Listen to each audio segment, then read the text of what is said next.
So, Emi Martinez to Manchester United. The reports are getting louder, and after Andre Onana's hamstring injury that's ruling him out of pre-season, and maybe the start of the season, I'm not surprised to see the links for a new goalkeeper are growing, although we should be signing one anyway. However, there's some real caveats to signing Martinez I want to discuss with you, and also around the deal itself, and why I'm including Alejandro Garnacho and Ollie Watkins as part of that conversation.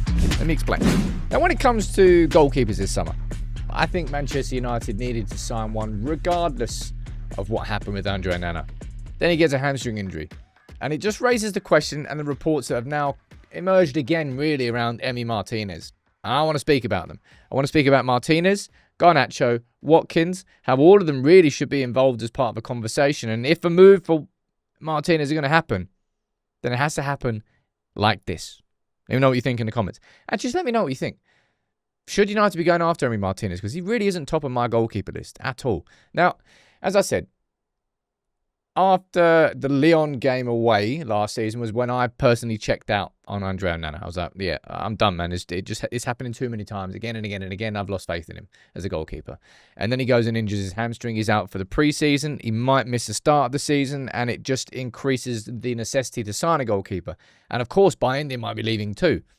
And then Emi Martinez is one of a number of goalkeepers that's been linked with us. I would say he has been linked more than any other. Now, you get reports coming from Argentina, quite reliable reports that United are in advanced negotiations. I want to say it again. Emi Martinez would not be my choice, all right?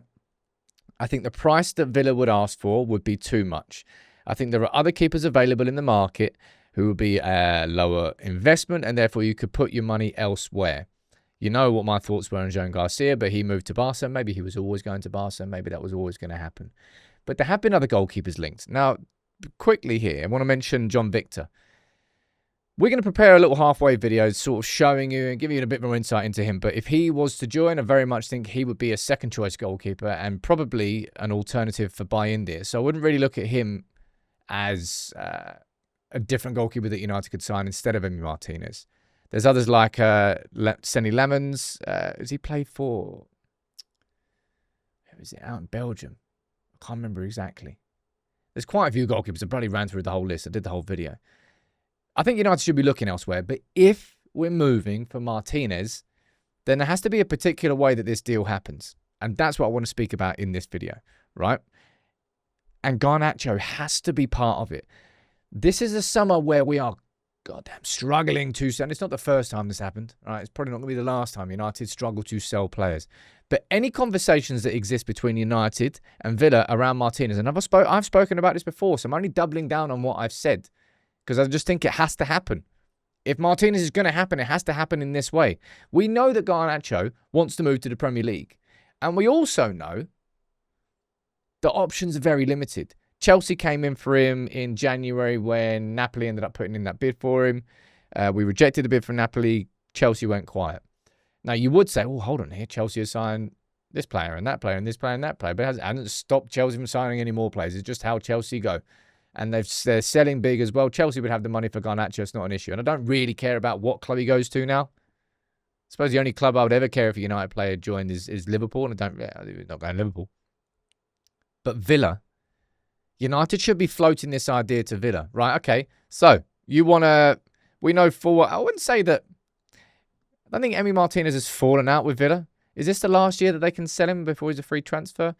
He definitely looks like he's going to be leaving. But if you want to have a conversation about him, then we want to have a conversation around Garnacho.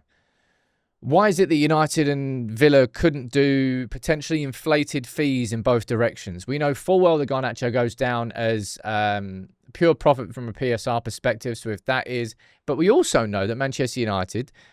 Our PSR isn't actually anywhere near as bad as it was because we're using Red Football Holdings Limited. I've already done a video on that explaining that. Actually, the PSR, we're much further away from breaching it than people thought we were. Aston Villa are not. Aston Villa need to sell. Have Aston Villa sold anybody yet this summer? I haven't actually been properly looking at it. I think they were talking about selling Leon Bailey and lots of other players have been linked with it. But why not sell Garnacho to Villa for inflated fee? Let's say 60 mil. And then probably sign Martinez for an inflated fee. Villa have done this with Chelsea a couple of times. I can't remember the exact name of the players, but They've definitely done it. So why can't United? And if Garnacho's not going to be part of that conversation, then why can't Ollie Watkins be part of that conversation? This is what I mean. Like, I just feel like this is an opportunity for United to be smart. All right? I'll say it again. Emi Martinez is not my top choice for a goalkeeper. I imagine they're going to try and demand like 40 mil for him, which is just outrageous. You've got The Athletic here saying that, look, United can only really afford Martinez if Onana was sold. Onana's not going to be sold. We know that because dude's got a hamstring injury. So I think the only way really that we afford Martinez is by including Garnacho in a conversation. I'm not saying it's a straight swap. You probably have to separate the deal so it goes on the accounts. But even if Garnacho isn't something that they want to include in it, then Watkins, but then I suppose you're just signing 2 players. I suppose you could wrap it up in a deal. Either way, this for me feels pretty damn obvious. We are very limited with A, who we can sell our players to, and unfortunately this is a big part of it, but B, where those players want to join. And everything is suggested, Garnacho wants to move to the Premier League. I honestly think you're probably looking at Aston Villa and Chelsea as the only 2 destinations where that could really happen. And if Villa do want to sell Martinez, then take advantage of that situation and wrap Garnacho conversations up into it. You remember years and years ago, this is a random little segue, years and years ago, I think Leeds called United to sign Dennis Irwin. We weren't really interested in selling Dennis Irwin, but when Fergie got him on the phone, he goes, well, as soon as we're on the phone, do you fancy selling Cantona for $1 million? You know what happened then?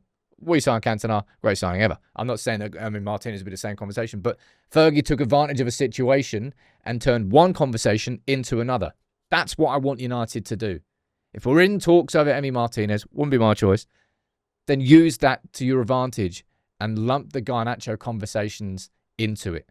Sell him to Villa for an inflated price, pay a little bit of an inflated price for Martinez, balance it all out, get rid of a player that we then can't sell, sign a goalkeeper that we need to sign. Not saying him anyway, but you know, I've said it 4 times. We need a goalkeeper this summer, right? We need more than one, really. We're probably going to be getting John Victor for his $8 million release clause and signing him as a number 2 if Bayindir was to leave. But look, be smart, United.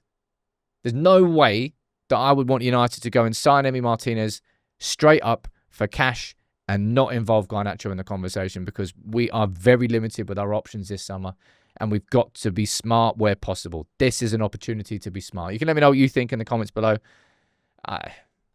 I'm not sold on Emi Martinez. Would he be an upgrade on Onana? Yeah, I think he probably would be. But I also don't think that's particularly difficult. Let's be honest.